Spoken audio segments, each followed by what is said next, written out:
뇌전증 증후군은 언제 발병하느냐, 그리고 어떤 발작의 양상을 보이느냐, 검사 소견이 어떤가, 그리고 결과가 어떤지, 예후랑 결과가 비슷한 그런 거를 이제 모아서 어떻게 보면 세트를 만든 그렇죠. 거죠. 네, 그래서 뇌전증 증후군으로 만들어서 이제 확인을 하는 이유는 예후나 치료약이 어떤 게 더 잘 들어요 이런 것들이 잘 나와 있습니다. 그래서 특정 어떤 뇌전증 증후군에서는 사춘기가 되면서 좋아진다, 내지는 성인기가 돼서도 발작이 지속된다, 뭐 또는 재발이 좀 많다, 이런 것들이 좀 있고요. 그리고 여기 있는 것처럼 이제 신생아기, 그때 영아기 이럴 때 이제 발병을 해서 그냥 좋아지는 그런 뇌전증도 있습니다. 예후를 보려고 사실 우리가 구분을 하는 거죠. 그래서 단순히 국소발작, 전시발작 이렇게 나누는 것뿐만 아니라 어떤 뇌전증 증후군에 속하는지를 저희가 자꾸 분류를 해야 이 아이가 어떤 예후를 보이고 이런 경우는 어떤 약이 조금 더 잘 듣더라, 그래서 그런 것들을 정보를 제공하기 위해서 사실 저희가 그런 노력을 하는 거고요. 언제 치료를 시작하는 게 나을지와 그리고 치료 방법에 대해서 간단하게 좀 부탁을 좀 드릴게요. 치료는 보통 우리가 이익과 위험을 좀 저울질을 해서 봅니다. 그래서 일반적으로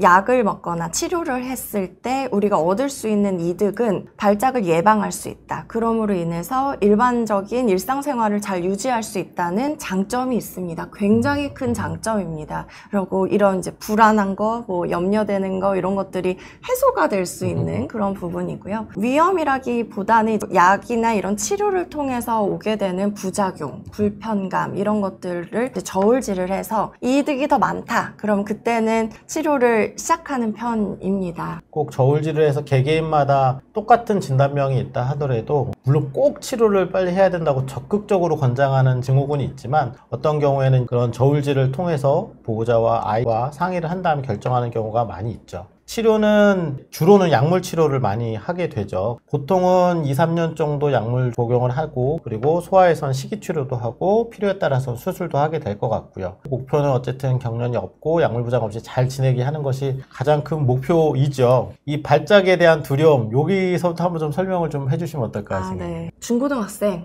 보호자가 없는 데서 내지는 가끔 이제 보행 시에 발작이 있을까봐 좀 많이 걱정을 하십니다. 근데 이제 발작을 언제 할지 어디에서 할지 아무도 예측이 안 됩니다. 그래서 그렇죠. 예측되지 않는다는 것이 사람에게는 굉장히 힘들어요. 두려움을 주기 때문에. 그래서 요즘 이제 우리가 인공지능이 많이 발달이 되어 있어서 그래서 이제 발작을 예측할 수 있을까 이런 것들을 연구를 많이 하고 있습니다. 우리 일기예보에 만약에 오늘 강수 확률 80%입니다 이러면 우산 들고 가실까요? 우산 안 들고 가실까요? 아이를 키우는 입장에서 이제 오늘 비가 80%다 그러면 우산을 챙겨줄 것 같습니다. 네. 근데 오늘 내가 발작 있을 확률 90%다 그러면 좀 조심할 수 있겠죠. 내지는 보호자가 같이 있을 수 있습니다. 그래서 요즘은 이런 이제 발작을 예측하는 이런 연구들을 많이 하고 있습니다. 아직은 예측이 잘 안 되기는 하는데요. 그래도 이런 연구들을 좀 하고 있고 발작을 할 때 알려주는 기기들이 꽤 있습니다. 그래서 이런 스마트워치에서 발작을 할 때 그때 이제 피부의 긴장도가 올라가고 이런 심박수가 이제 변하기 때문에 그리고 몸의 움직임을 계속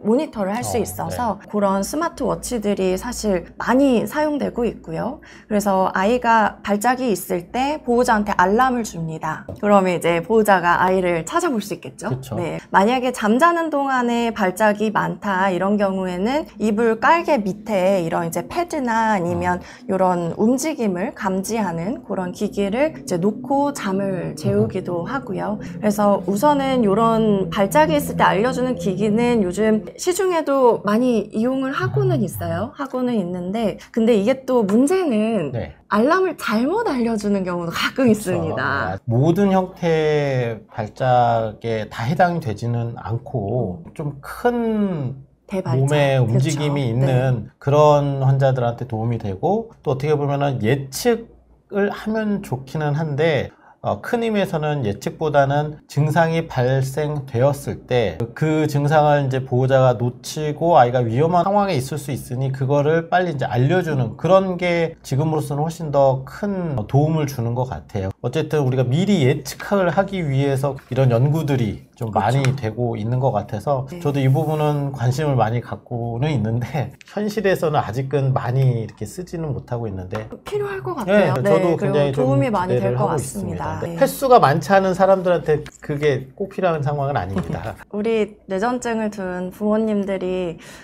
너무 걱정하지 않고 아이를 행복하게 학교 생활도 하고 일상생활도 하고 불편감 없이 잘 키워 나갔으면 좋겠습니다. 저도 옆에서 네. 조력자로 열심히 돕겠습니다. 네, 저희도 열심히 하도록 하겠습니다. 오늘 시청해 주셔서 감사합니다. 네, 감사합니다. 감사합니다.